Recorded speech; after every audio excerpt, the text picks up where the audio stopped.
So depending on how you like to study, I personally like to study by myself. But if you're sociable and you like studying with friends, then what I would suggest you do is to get a better mark on the test, I would actually try and teach your friends, if I were you, with regards to the material that you're studying.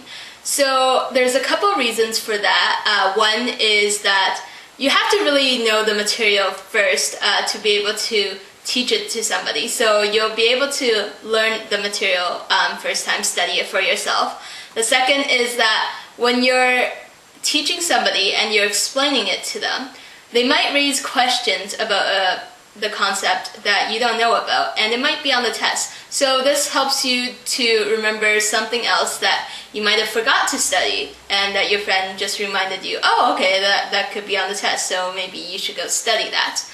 And another reason is that when you're explaining something to somebody else, it could be a mock of when you're actually doing the test. So for example, let's say on the test you see a question that says, explain this definition, blah, blah, blah, blah, blah, or explain this process. Well, then when you were studying and explaining it to your friend, you would have already done that. So you have already had a practice. And if your friend understood what you said, then that means the answer would be good enough for your teacher as well, because you've explained it clearly and hopefully concisely.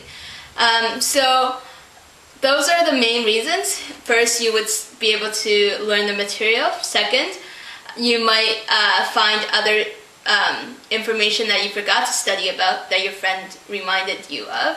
And third, it would be good practice in perhaps answering some of the questions on the test, especially if there are questions that start with explain, blah, blah, blah, blah, blah, because you would have already had that practice. And chances are, if, let's say, your friend didn't understood what you were talking about, you would have tried harder to explain it to them. And then finally, when they get it, that's when you know you have the answer down pat, that you can take that answer and put it down on your test.